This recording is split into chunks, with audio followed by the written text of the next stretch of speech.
जो बच्चेदानी है उसके अंदर की जो इनर लाइनिंग है वो तो हर महीने पीरियड्स में शेड ऑफ हो जाती है और पीरियड्स आ जाते हैं। लेकिन अगर ये टिश्यूज़ कहीं और अंदरूनी पेट के किसी भी हिस्से में मौजूद हैं तो वो शेड ऑफ नहीं हो सकते। अस्सलाम वालेकुम जी, this is doctor Sana Nazir, consultant gynaecologist and fertility expert at Australian concept fertility centre. उम्मीद है आप सब खैरियत से होंगे। आज की इस वीडियो में मैं बहुत ही इंपॉर्टेंट टॉपिक डिस्कस करने लगी हूँ जिससे एंडोमेट्रियोसिस कहते हैं और जो बेऔलाद जोड़ों में एक बहुत इंपॉर्टेंट रीज़न होती है स्पेशली फ़ीमेल की कि बेबी नहीं होता। अब एंडोमेट्रियोसिस क्या होता है और उसकी क्या सिम्टम्स हैं वो हम इस वीडियो में डिस्कस करने जा रहे हैं और इसके ट्रीटमेंट का हम नेक्स्ट वीडियो में डिस्कस करेंगे। तो सबसे पहले एंडोमेट्रियोसिस क्या होता है। होता क्या है, नॉर्मली जब बच्चेदानी होती है उसके अंदर एक लाइनिंग होती है, इनर लाइनिंग, जिसे हम एंडोमेट्रियम कहते हैं।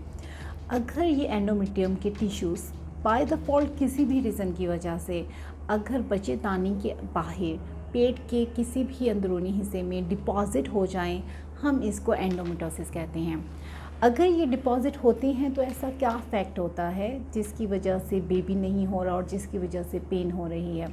होता क्या है कि नॉर्मली जो बच्चेदानी है उसके अंदर की जो इनर लाइनिंग है वो तो हर महीने पीरियड्स में शेड ऑफ हो जाती है और पीरियड्स आ जाते हैं। लेकिन अगर ये टिश्यूज़ कहीं और अंदरूनी पेट के किसी भी हिस्से में मौजूद हैं तो वो शेड ऑफ नहीं हो सकते।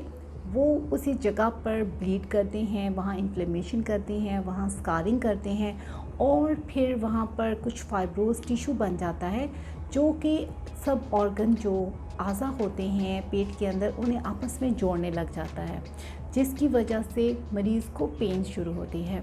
अब और क्या अफेक्ट हो सकता है एंडोमेट्रियोसिस का, ये डिपेंड करता है वो किस ऑर्गन पे डिपॉज़िट हुआ है। फॉर एग्जांपल अगर वो फेलोपियन ट्यूब के ऊपर जो है सेल डिपॉज़िट हुए हैं तो वो क्या कर सकते हैं, वहाँ स्कारिंग करके जो ट्यूब्स हैं उनकी शक्ल को, उनकी साख को ख़राब कर सकते हैं, इवन उनके फंक्शन को ख़राब कर सकते हैं। इसी तरीके से अगर ये टिश्यूज़ अंडेदानी में डिपॉज़िट होते हैं तो वहाँ पर ये ब्लीडिंग करवा के कलेक्शन कर देते हैं ब्लड की, जिसको हम चॉकलेट सेल्स बोलते हैं। इसी तरीके से अगर ये मसाने के करीब या ये इसी तरीके से आंतों के करीब भी डिपॉज़िट हो सकते हैं, डिफरेंट जगह हैं। और फिर जो मेन कंप्लेन आती है पेशेंट को, मेजर कंप्लेन आती है विद एंडोमेट्रियोसिस, वो है पेन की। पेशेंट को पेल्विक पेन होती है, पेशेंट को throughout the month pain होती है जो कि पीरियड्स में इंक्रीज़ हो जाती है। तो ये एक आइडेंटिफिकेशन पॉइंट होता है कि कभी आपको पेन है लेकिन वो पीरियड्स में बहुत ज़्यादा तेज़ हो रही है, उसके लिए आपको मेडिसिन और इवन इंजेक्शंस भी लगवाने पड़ सकते हैं। तो ये एंडोमेट्रियोसिस से हो सकता है। इसके अलावा जो सेकंड कंप्लेन हो सकती है एंडोमेट्रियोसिस से वो होती है कि आपके पीरियड्स इरेगुलर हो सकते हैं और हैवी पीरियड्स भी हो सकते हैं। थर्ड, हस्बैंड से मिलने पे आपको पेन हो सकती है। फोर्थ, अगर आपको यूरिन पास करते हुए या फिर स्टूल पास करते हुए भी पेन हो सकती है। अब जो द मोस्ट इम्पॉर्टेंट सिम्टम है एंडोमेट्रियोसिस की वो है इनफर्टिलिटी। बिकॉज मैंने अभी बताया कि ये अंडेदानी पे अफेक्ट कर सकती है, ट्यूबों पे अफेक्ट कर सकती है, इवन ये जो बच्चेदानी की लाइनिंग है उस पर भी अफेक्ट कर सकती है।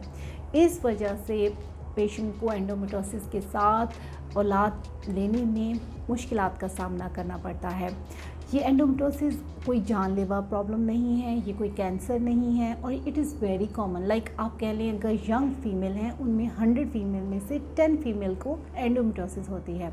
तो आपने अगर किसी भी पेशेंट को कोई भी ऐसी कंप्लेन है तो आपको जल्द से जल्द अपने डॉक्टर से रजू करना चाहिए। अब हम नेक्स्ट जो वीडियो है उसमें इसके ट्रीटमेंट के बारे में बताएंगे, specially related to the infertility. Thank you so much.